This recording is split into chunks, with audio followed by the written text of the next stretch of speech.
Welcome to the ITSP Magazine Podcast Network. You're listening to a new episode of the Founder Pack Podcast, where your host, Brendon Rod, brings startup stories from experienced founders and other functional experts to help current and future founders get inspired and grow their knowledge with quick, tactical insights. Knowledge is power, now more than ever.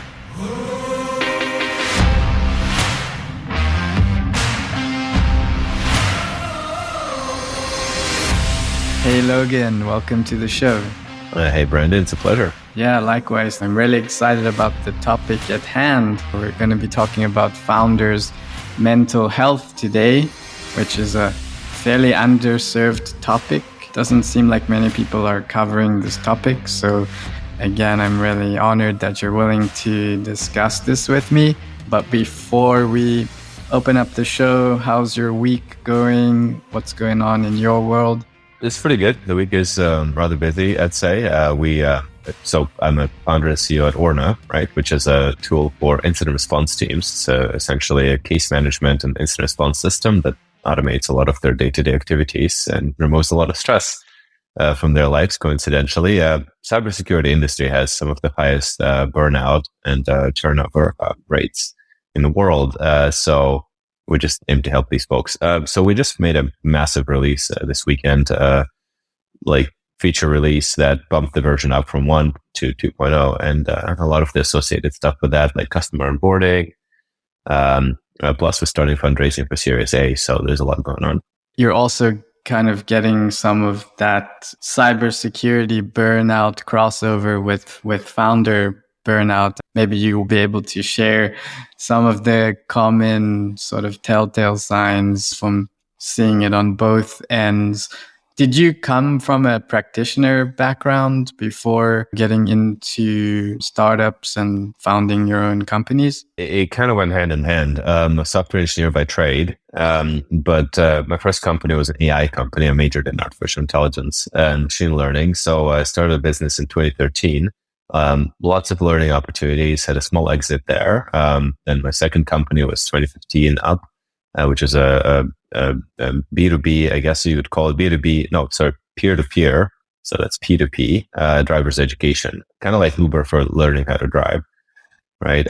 So then I sold that one as well. I've written a few books. Then I was an independent consultant. And as you kind of proceed there, I sort of slowly went from being very hands-on, cybersecurity and, software engineering into being in a more of a managerial position. And at this point, I'm somewhat insulated from the day-to-day operations in terms of digital forensics or penetration testing and that sort of thing. So mostly just the founder stress. Yeah, I'm sure it's enough to handle.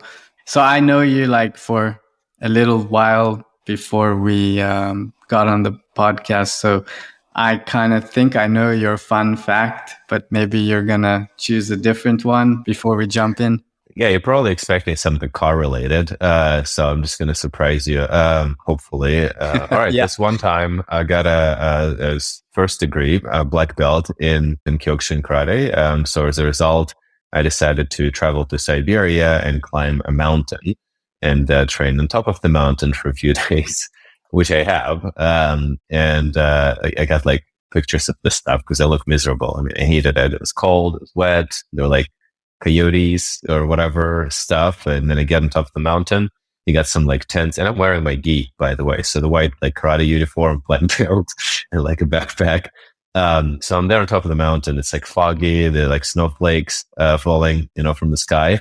And you got a few, I think geologists or whatever, on top of the mountain. They're in tents, winter jackets, so I show up and then they get out of the tents and I'm just going whoosh, I'm here to practice Kyokushin karate. They're like, what the hell are you talking about, man? I'm like, just don't mind me. And after a couple of days, we went down together.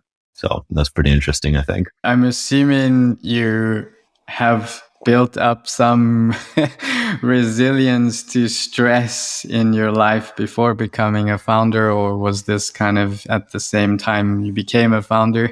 That was in 2012 or 13, something like that. So that was before my first business, actually. It does help, just in general, martial arts, any physical activity, I think helps. just on the chemical level, right? Like I'm not, I'm not a biologist or anthropologist or anything like that, but it does release certain chemicals in your brain, like whether that's endorphins or dopamine and so on, and it does help you mitigate the stress. I actually make a point of working out every day, at least cardio. Yeah, we're probably going to touch on some of this stuff later on. So I thought, first of all, thank you for sharing. That sounds like some intense experience. Perhaps we could open up with awareness and kind of symptoms around mental health. For those who kind of choose to ignore it, you would be able to sort of put it in front of people as, hey, this is kind of what you should look out for as telltale signs. 100%. Yeah. I have my startup coaching practice, right? So I do see a lot of founders on a day-to-day basis and their teams as well. But, starting a business is difficult, right? Like, so I'm not, opening the new world to anybody here. But you have to manage, have to come up with the idea, maybe raise funds, manage execution, go-to-market strategy, pivoting, hiring, legal. Like, it is a lot to handle, right? Like, I've been at Deloitte, for example, right? Like I mentioned, and it's a very stressful environment to be in. Very high pressure. Like, I slept in the office, I think 2 or 3 times, responding to like RFPs and what have you. And they know you're going to do it too. They have a support infrastructure like showers and stuff, or free snacks. So anyway, but compared to something like that, running a company, it's like a whole new level, right? Because you feel like your entire life or like livelihood are on the line. If you have employees, that's even more pressure because now, it's like these people's livelihoods are dependent on you to some extent, right? So there are kind of like 2 sides of the medal here. Side one is the stress itself, which has, activates I think it's called the parasympathetic nervous system response. So like the flight or fight response. And our bodies are built for that, right? Like, there are 2 types of stress: acute stress and chronic stress. Acute stress is totally fine. In fact, it's helpful for performance. Evolutionary, it's some kind of short-term stressful situation that you encounter, like a bear. And then, your body kind of tightens up, non-essential functions like digestion, whatnot, shut down so that you can respond to the best ability that you can, which is very helpful in this, time and age. It could be like a big presentation or like a wedding or something, right? So that's fine. The problem is when you're running a startup, these things are coming at you very fast and like one after another. So you have this acute stress, but on a regular basis. And that's what chronic stress is. That our bodies are not built for, because that leads to your kind of like long-term deterioration of just about every heart condition has been in some shape or form linked to chronic stress. You got anxiety problems, you got digestion problems, and, people respond in different ways. And ultimately, though, it's to your detriment. Like, chronic stress is not helpful whatsoever. It's not helpful to your health. It's not helpful to the type of decisions you're making in the company. And it's a pretty big risk factor, actually. Like, if you're sourcing like a VC investment, for example, these folks would sometimes subtly, sometimes not so subtly, kind of assess your mental resilience and your ability to operate under stress, because it is a legitimate risk factor in startup success. Do you know cases where they've turned down investments where they liked the product and the company, but the founder was not capable in their minds? Yeah, but they're not going to tell you oh, we're not going to invest in you because we think you're too stressed to succeed. They would usually use some more or less common area, they have lost faith or never had faith in the team's ability to execute, it's not the right team, right? So that sort of thing. So in some cases when I've seen technical founders usually do that, are unfortunately susceptible to that. Like, they would do a great pitch, very technical, they know their stuff, right? But then the investment wouldn't come through, and there could be a different, 1,000 reasons, right? But sometimes the product is great, the growth is there. Why would they not invest? And they keep obsessing over it. And it's well, sometimes it's something that you haven't considered. Like if you're stressed out of your mind and you look like you're basically about to quit and, I don't know, escape to Guatemala or something, then that's a significant risk factor for your investors. And if they're getting these type of vibes, we're talking about people, they get like 50 to 100 pitches a day, right? Like, so it's very easy to move on. Can you give an example of like what you've noticed to be their kind of stress test for founders? What are some examples that you've noticed investors are using to stress test when they're evaluating an investment with a founder? No, it's mostly behavioral stuff. Like they would, let's say they could ask you more or less the same question, multiple times and see if you're going to start like losing your temper. Right. That's a pretty classic one. So, if it seems like they're asking stupid questions, right? Like these people are not dumb.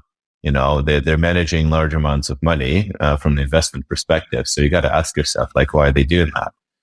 Right. And there's always a good reason.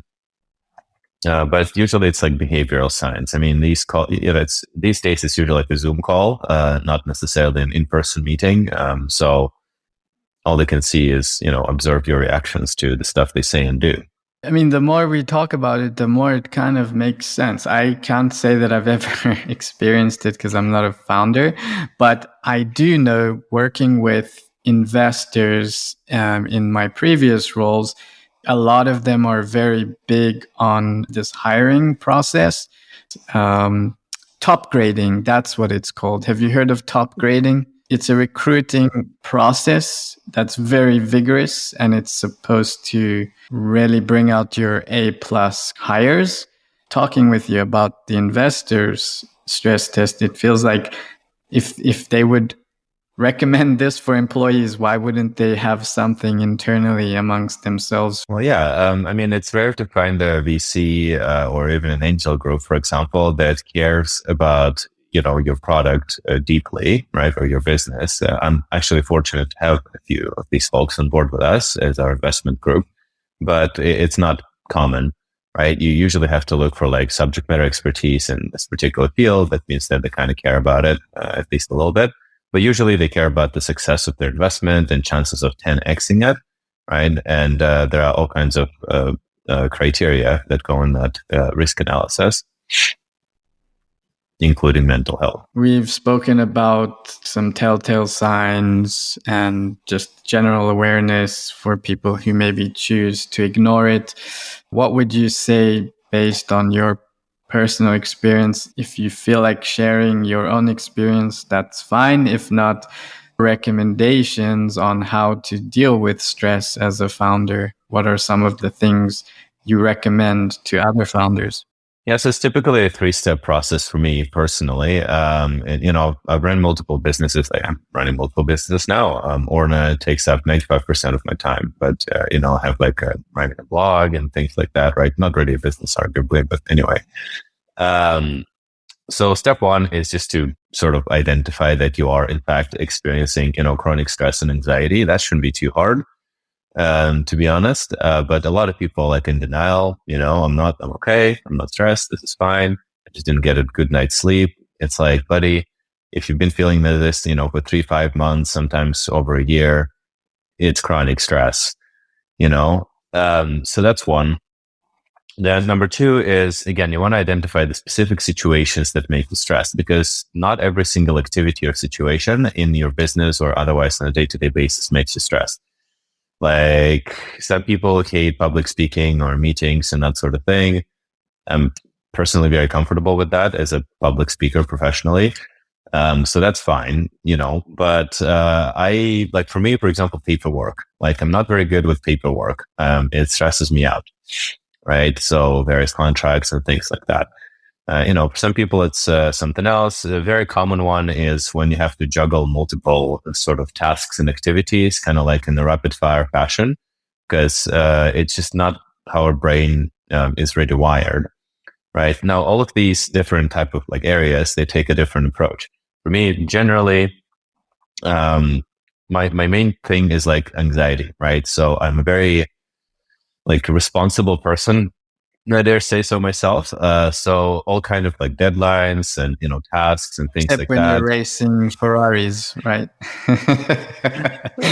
There's still some degree of responsibility. In fact, no, but actually, climbing mountains. no, but it's funny. It's funny that you mentioned that though, because actually, like motorsports racing, any kind of competitive sports, it really brings out discipline, in my opinion, and like the team spirit.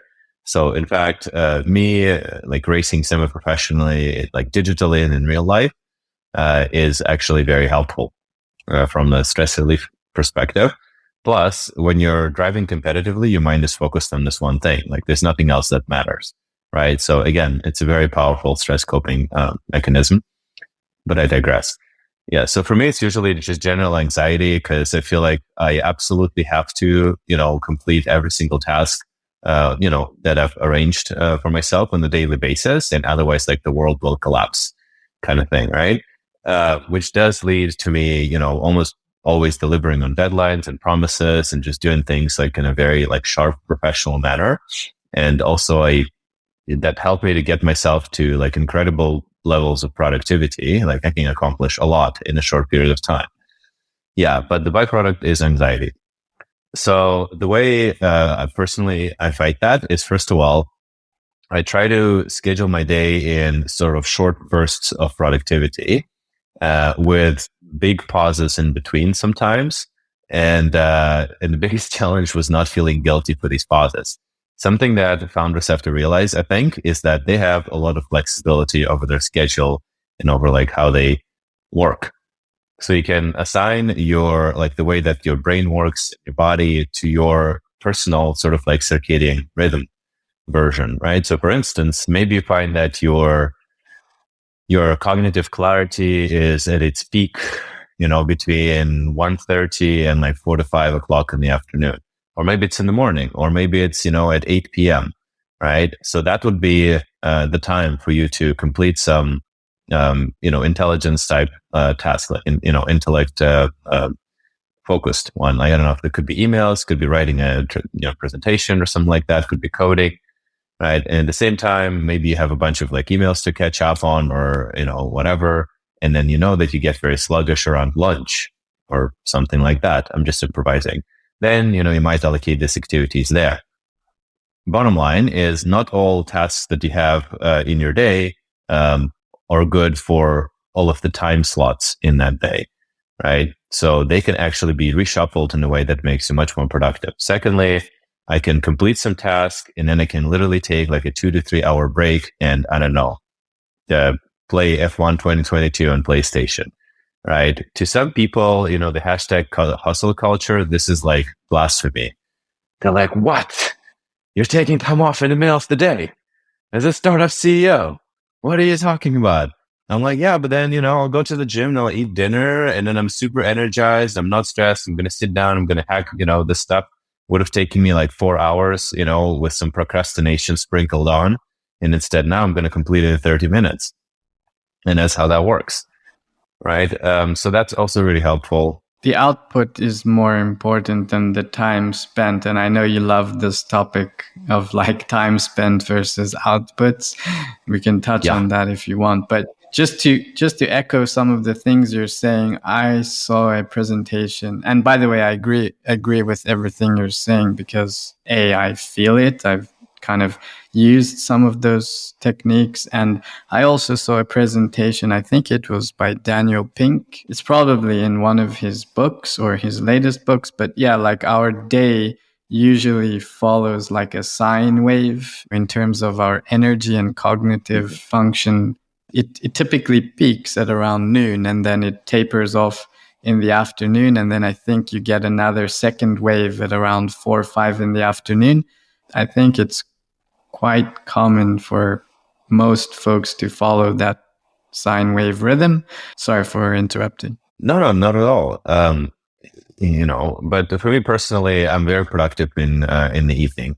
Right. I'm just kind of like a night owl and I can accomplish a lot between like 7 or 8 p.m. and sometimes like 11 or something like that. So employees typically see me like shooting their messages and stuff on Slack, in an ungodly hour. But, but that's also the type of, as a founder, you'll notice that, a lot of the company culture and performance kind of like revolves around your own personal weaknesses and strengths and how you do things.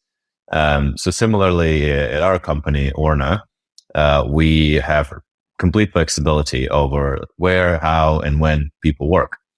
Right. So I always tell this to like new hires. I'm like, listen, you have certain objectives on a week to week basis. Obviously, we want you to complete them, but how you complete them and when is largely up to you. You can be working out of Barbados in the middle of the night. As long as it's done, I'm fine with that. Right. Yeah. So then another thing is hobbies, right? Like I said, you gotta break up the periods of chronic stress to make it acute instead. Really, that should be your goal. Instead of making it last all day, break it into small periods of acute, kind of stressful, but good stressful. Now it's going to be productive stress because it fuels your performance, and then you wind down, you relax a bit.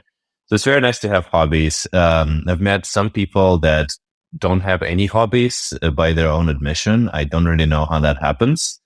I personally have a lot of hobbies. I also get bored easily, which does help in forming new hobbies.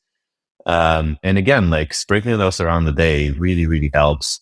The main thing, like I said, you got to combat is don't feel guilty for doing that. Right. There's a sprint, like 100 meter sprint in the Olympics. And then there's the the full lap that's usually 400. So people that run, 100-meter sprint, there isn't a lot of strategy to this. Once you've mastered the actual takeoff, because there's a lot of technique to that, you gotta, regulate your breath and pretty much just run like there's a lion chasing you, right? That's the strategy, more or less. But with a marathon, it's completely different, like actual strategic planning and thinking. Like you can't run 400 meters like you would run 50 or 100. It's just not, or you can, but you're going to kill yourself, quite literally, right? That's not what you want as a startup founder. You want to leave a legacy, yes, but you also want to be there to enjoy the fruits of your labor. You don't want to exit your startup and then, your hair is falling out and you're tired and you're fat and then you have like 6 different issues, right? And what's the point? Yeah. So, I always recommend people to treat this as a marathon. We all have our certain, peak level of productivity, and it's one thing to try and gradually push that peak of productivity higher and higher through training, schedule optimization, productivity optimization, and so on. It's completely another thing to just regularly exceed it on a daily basis just because you have to. You feel like you have to. So not actually working on your productivity, you're just forcing it through. And that's how you burn out. And if you burn out as a founder, that's a very, very bad thing for a startup. No, it all makes a lot of sense. I guess it's just whether you take the advice or try it instead of dismissing it or ignoring it. And speaking of remedies or just sort of good behavior or healthy habits, do you have any inputs around food and exercise? Does that play into your program? I know from personal experience, for me, exercise definitely helps. Food, and speaking of food, there's a podcast by a guy named Andrew Huberman. They do a lot of, have you heard of him? I have not heard the name, no. He does a lot of experiments, like how does bursts of early morning sunlight affect the rest of your day before you get on your phone and start getting all that artificial light and blue light versus opening up your day with tons of sunlight, and how it affects your serotonin, melatonin, and even drinking coffee a few hours after you wake up. There's some chemical imbalance if you drink coffee first thing in the morning before letting this chemical dissipate in your brain before you have your first cup of coffee.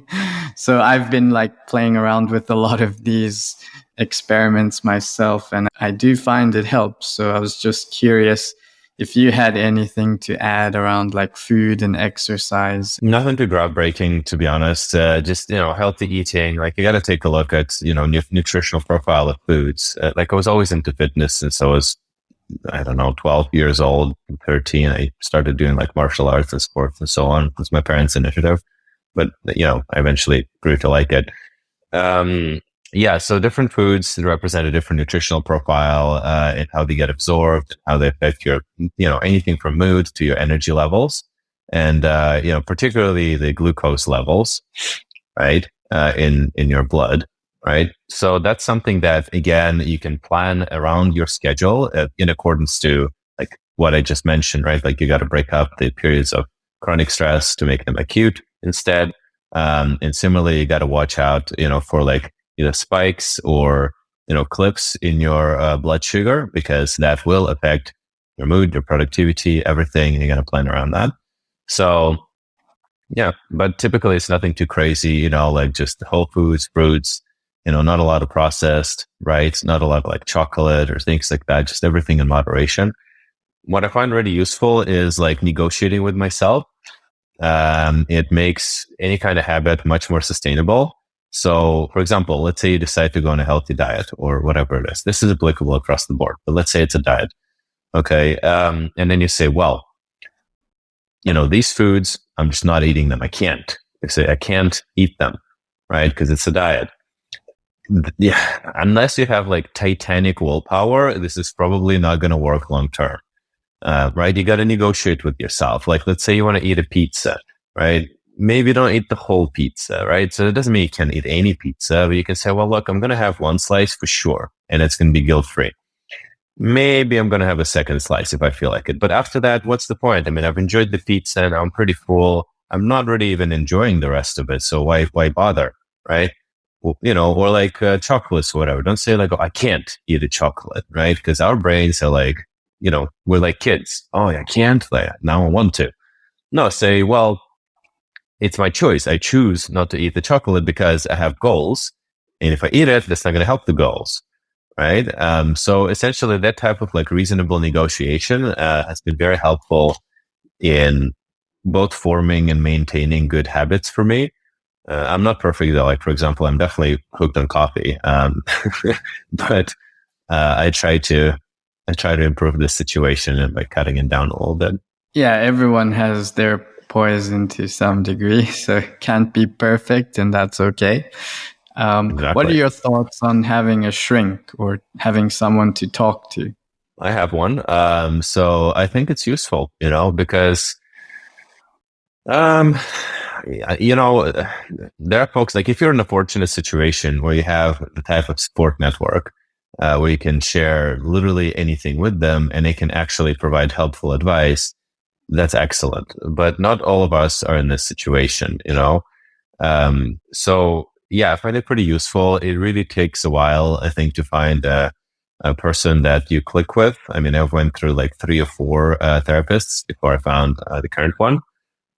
So she uses something pretty interesting, which is called timeline therapy, that I found highly effective. I was very skeptical in the beginning. I'm a very like practical, logical person. So when somebody's telling you that they're going to like put you in a state of mild hypnosis, and then you're going to like go to your past in your head and try to find traumatic events and like heal them, that's pretty skeptical.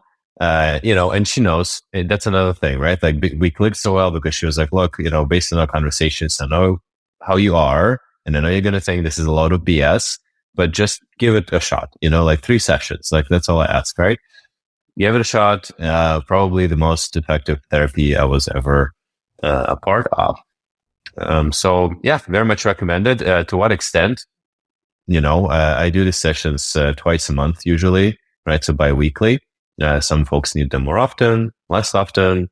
It's homework. I don't know. I find them really helpful depending on the therapist. Like that really is key. Like if you're not feeling any effects after weeks of talking to your therapist, then it's not your therapist. You got to change it. And in terms of the therapy, like is work and your past all interconnected, or are they separating out your work stresses from like your mental health? It's mostly connected, right? Because my business is my life more or less on a day-to-day basis, and by far the largest source of stress for me. And I'm sure a lot of entrepreneurs would probably agree with that. I mean, all of us had to, forego, dinners with your parents or hanging out with your friends and this and that, because you had to work with some deadline and finish some release or something like that. Right. So I can relate. And that is probably the main, source of stress for me. Like my relationship, the rest of my life is in excellent shape, if I dare say so myself. But yeah, so we typically work on kind of like business related things. She's almost like a performance coach. So yeah. Most founders have told me it's the loneliest job in the world, other than probably being like a night watchman.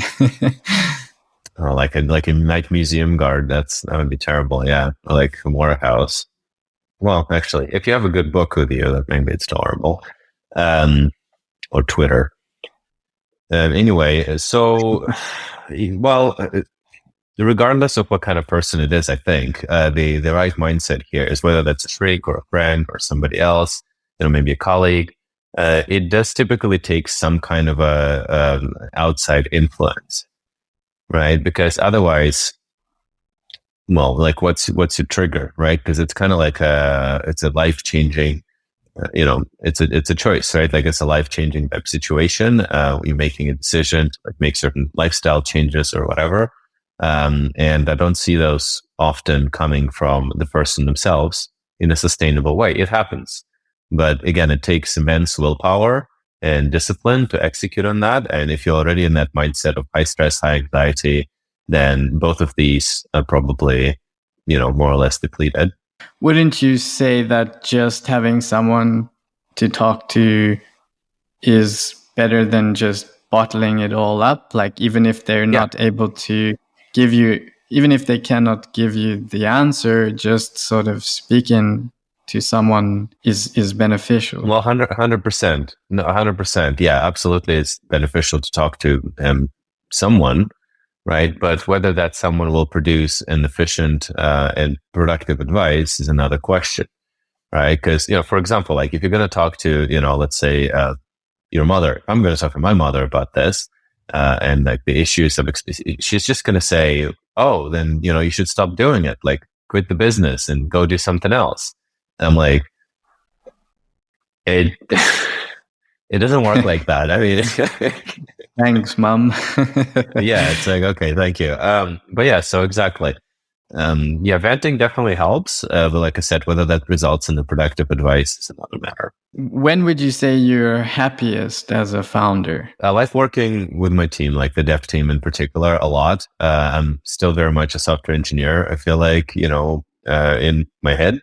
So I like working on the product, improving the product. It does show, I think.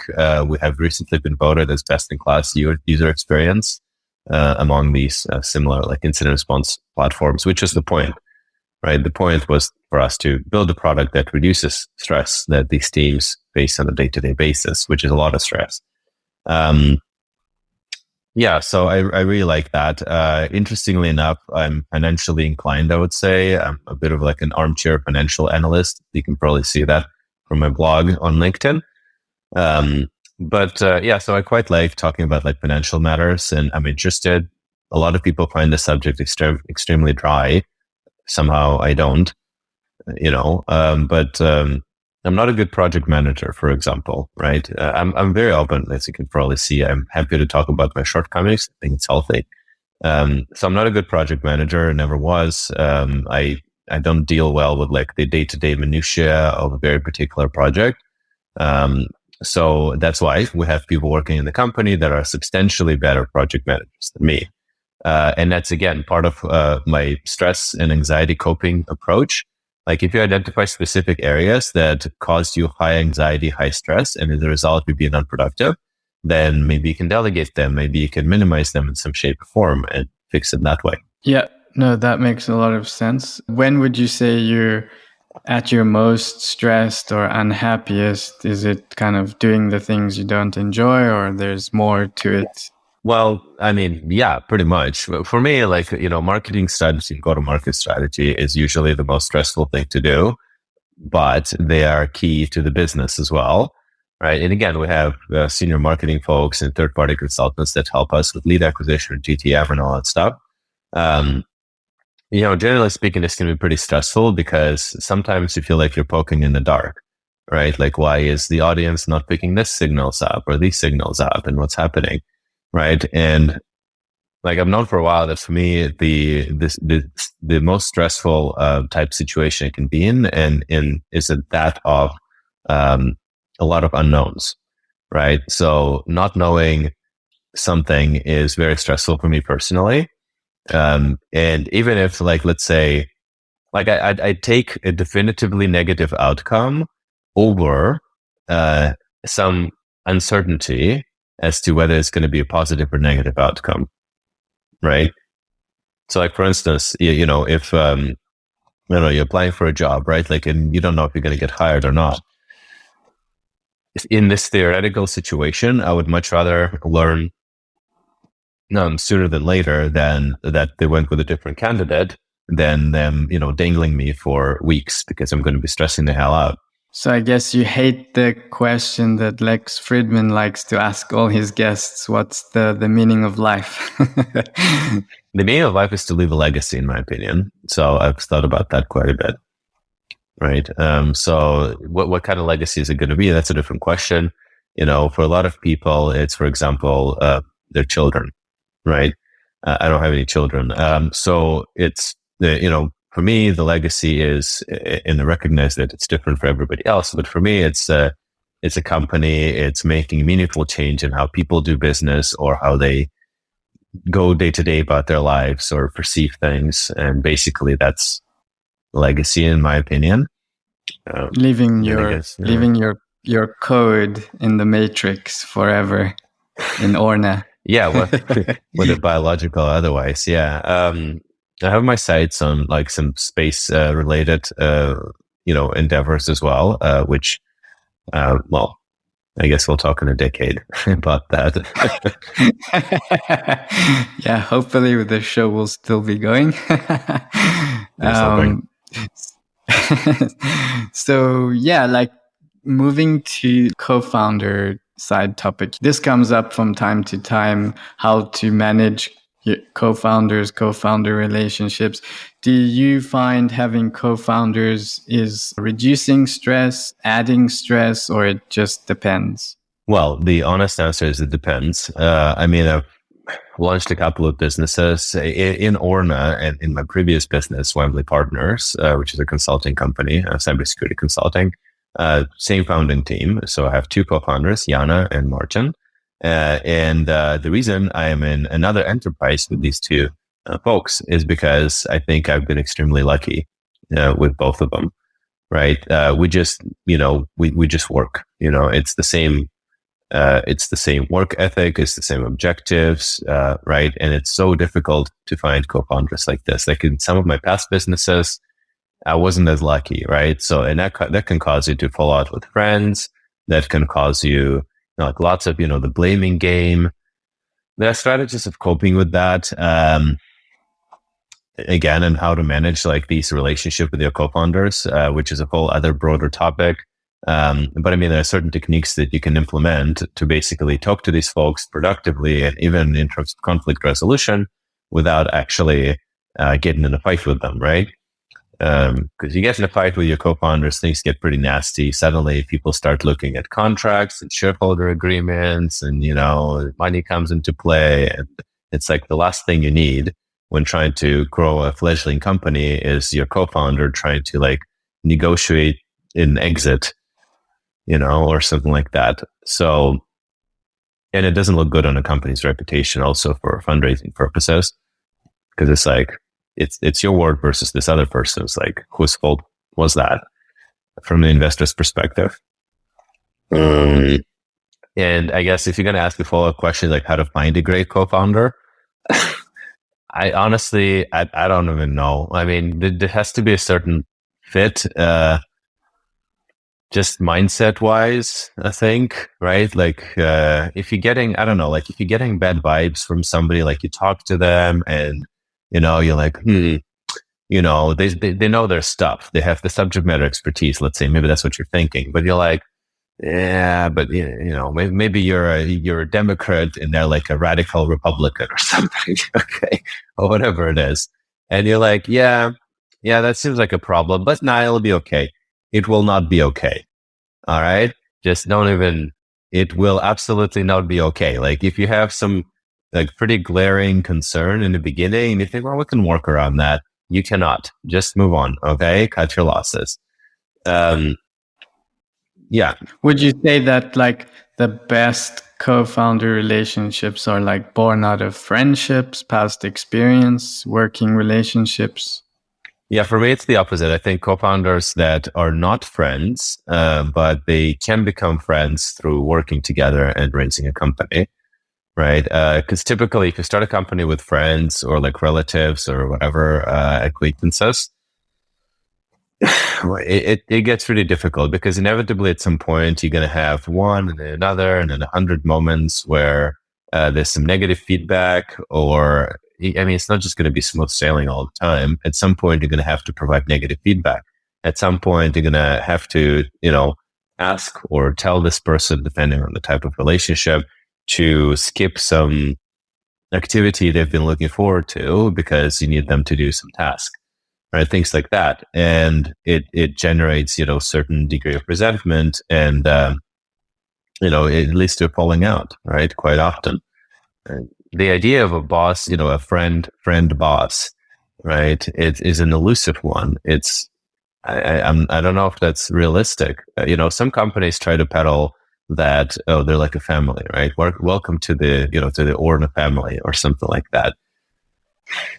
Your family is not going to fire you for poor performance, So let's cut the bull, right? A company is not a family.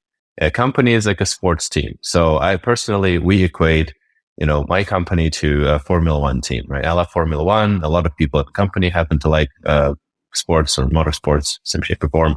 But basically, I say, look, we love you. We're happy to work with you. We hang out. We have fun together, right? But ultimately, there's also a strong focus on performance. Like you need to be a top performer. And as long as you're giving it your best, this is going to be a fantastic relationship. If you're performing very, very poorly, it's just something that we can't afford playing at this level, at this time and place. And this isn't, Maersk or some other gigantic company where you can just, sit your way out into retirement. So yeah, that's the mindset. It's better to be pragmatic than to live in a false sense of security. I don't know, just see it for what it is and try to have fun in the process while, being a team player. Don't let your team down. That's just kind of my philosophy. If you're part of a company, you're also affecting the company and other people if you let people down or slack off, whatever it is. If it's just not a good fit, like that's a different conversation.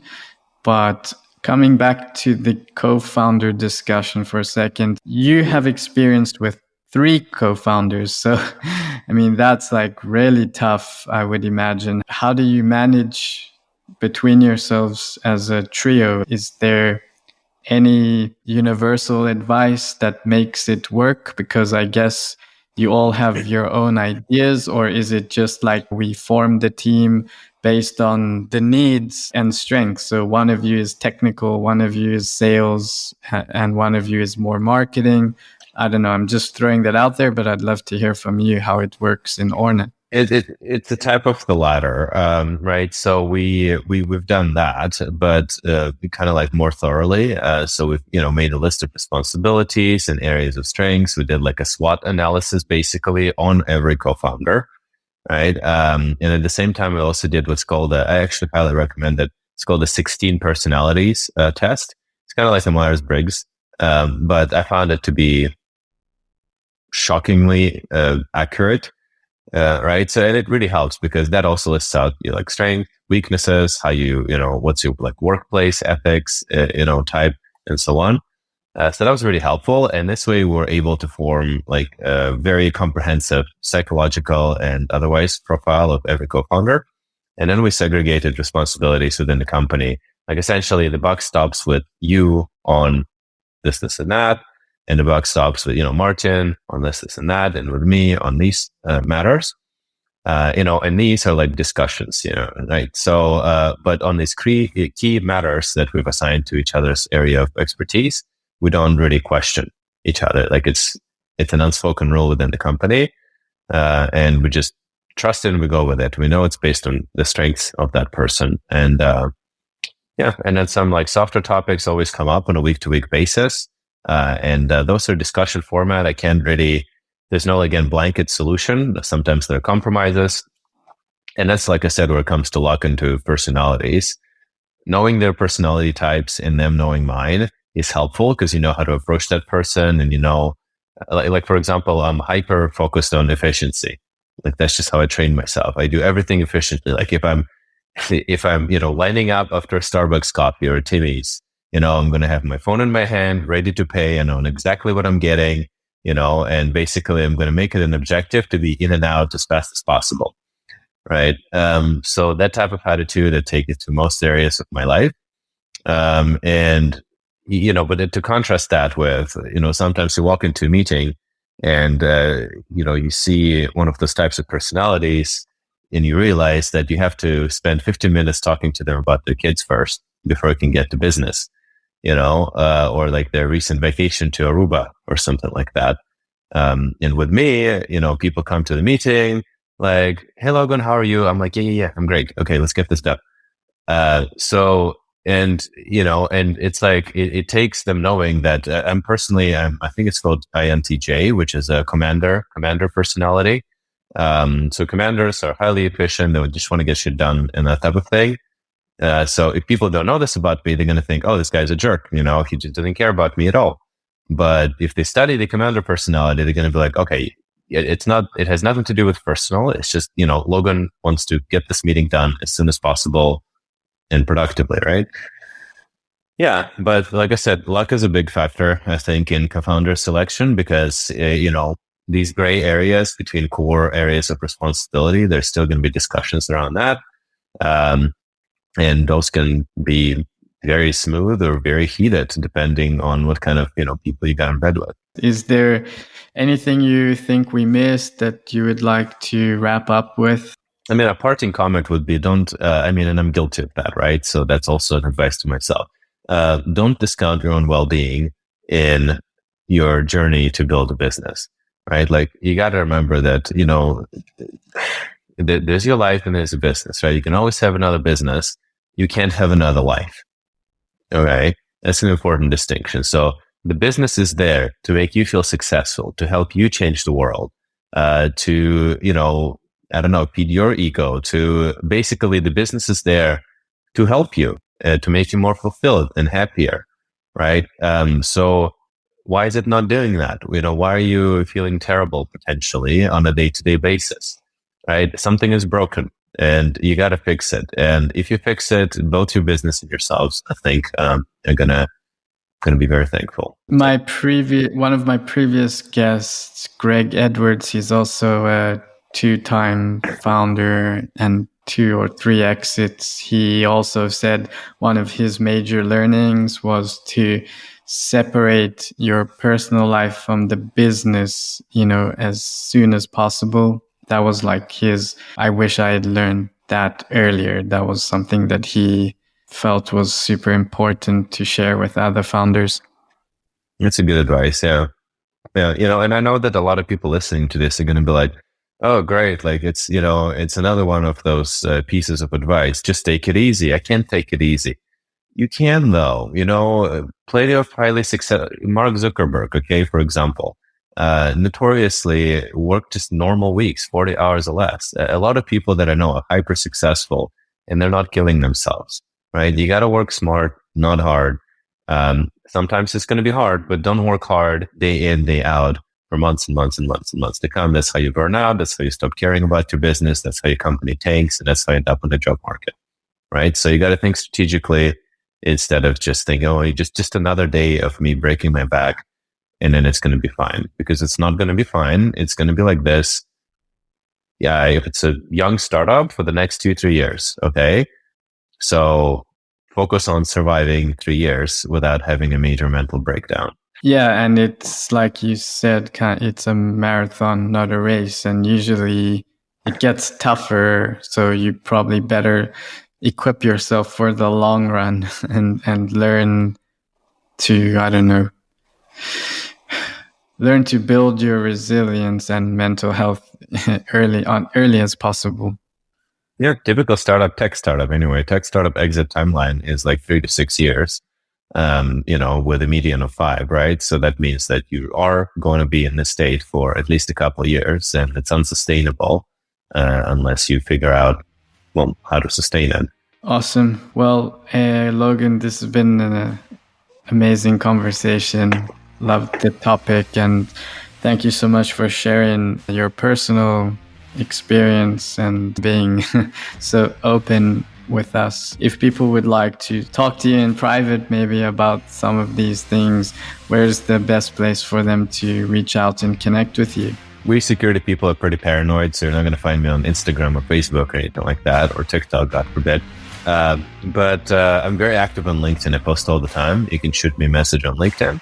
Alternatively, I have, like I said, my own website. It's loganwolfe.co, as in company, and a lot of useful information there, and you can get in touch with me through that as well. And you're welcome to talk to Logan in the Founder Pack too. You gracefully joined us, so thank you for joining the community. So yeah, you can come and join us in the Founder Pack. It's an easy URL. It's free. thefounderpack.com. So again, thank you so much, Logan. It was a pleasure, and hope to have you back on again in the future. 100%. And Brendon, the pleasure is mine. You just have a nice day and stay safe. Exactly. Thanks. Bye-bye. Bye-bye.